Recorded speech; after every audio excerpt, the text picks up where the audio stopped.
everyone. It's Dr. Goel from Canine, and today I have my son, Vyom, who's here to ask some really important questions that I think he's concerned about for dogs. Very excited. A little bit about myself. I go to Guelph, and I'm in the animal biology program, first-year student, and I'm just here to interview my dad here about some new testing. I had a question for you.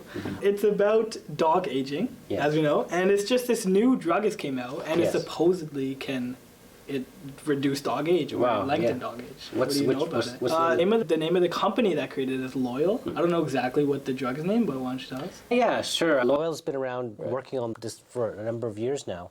And the drug is called LOY-001. And what it does, it's basically a molecule that seems to block the IGF-1 receptor. And IGF-1 stands for insulin growth factor. Insulin growth factor is been shown that by reducing that, we can prolong the life of not just dogs, but in worms and in flies and potentially in humans as well. It is one of those already well-known molecules. Okay, but like why is hindering the IGF-1 protein going to lengthen dog age?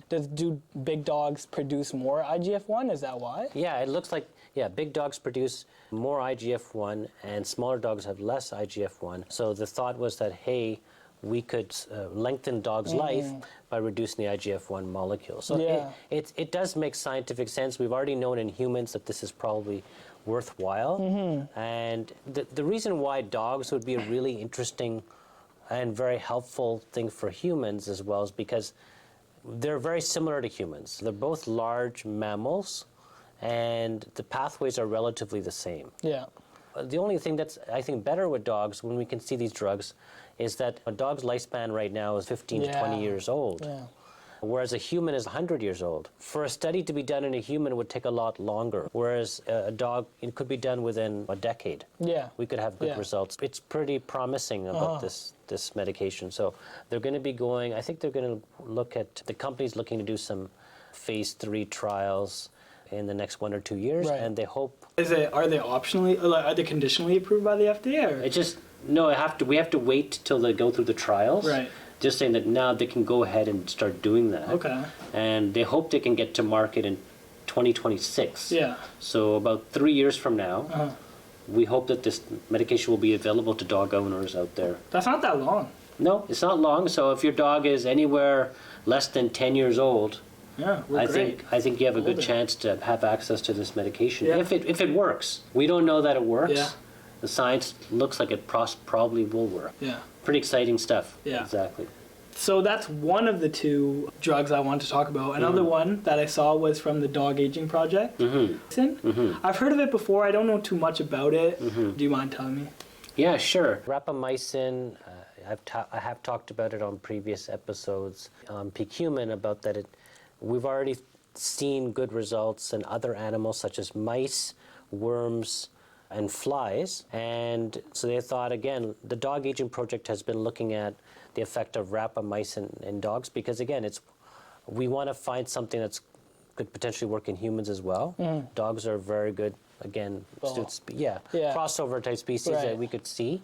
So how does it work? Do you have a sense of how it works? No, why don't you start from the beginning? Basically, rapamycin means it's an inhibitor of the molecule called mTOR. Actually, the mTOR is named after rapamycin. So the target, its mechanistic target of rapamycin is what mTOR stands for. So we already know that rapamycin inhibits mTOR. And the same thing is that mTOR is responsible for growth.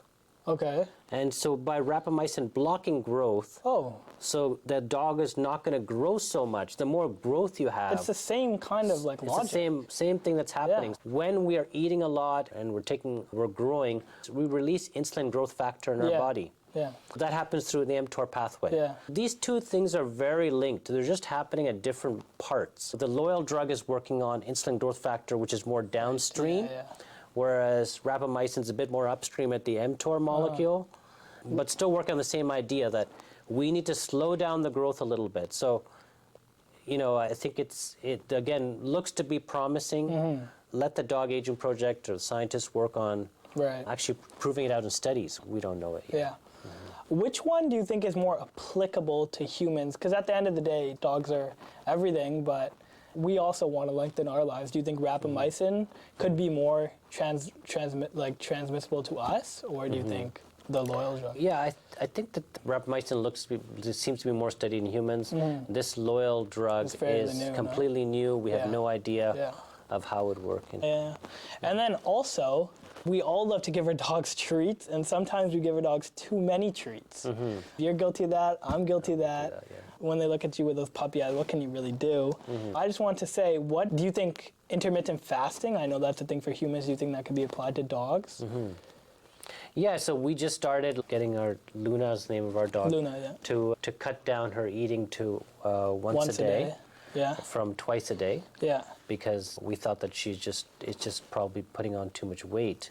And so, and a lot of the viewers are probably gonna have, they're gonna have day jobs. Everybody has to work, and you have to leave your dog at home sometimes for maybe 9 hours, 8 hours, and you come back and they're just sitting there. You take them out for 1 walk a day. They're eating 2 meals. They're also in calorie overload, so they're obviously going to gain weight. So do you think restricting 1 meal is going to help them stay healthy, or do they need the 2 meals to still? No, I think that it looks like you can get enough calories within that 1 meal. That dog doesn't need to eat two meals a day.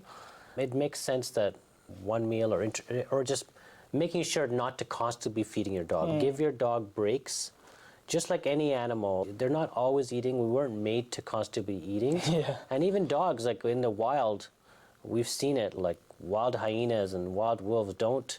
They're not constantly eating. They have days when they don't even get any food. And then they get a big kill, and then they're eating a lot. The same way humans were like, and I think dogs are very similar. It makes kind of sense that we should not feed the dog constantly, and we should give breaks so that the bowels can get rest, and then they go into a type of ketosis, which is then using fat for fuel rather than carbs or protein. And so I think it's a good idea, and it all ties into the same thing here that, when we're stimulating the mTOR pathway by food, then growth happens. The dog gets bigger and fatter, but not necessarily lives longer. If anything, lives shorter. So the same thing happens, So basically, you're by feeding it food, you're inhibiting this molecule. But now with Loyal and rapamycin, you're inhibiting the IGF that is being produced by the mTOR.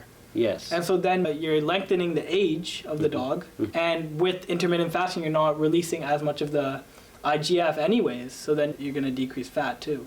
Exactly. Is what it is. All of that's, it looks like it's all tied in together. Generally, it's a good, healthy thing to eat in certain windows of the day, and probably that works really well for dogs too. We don't have evidence. Nobody's done a clinical trial on dog intermittent fasting. I don't know if you had to take a look. Did you look at the research out there? No, but we could do it, to be honest. No, I'm just saying, but no one's done. Nobody's done it. Nobody's done it yet. Nobody's done it. Yes, we could do a study, but that might take a lot of money.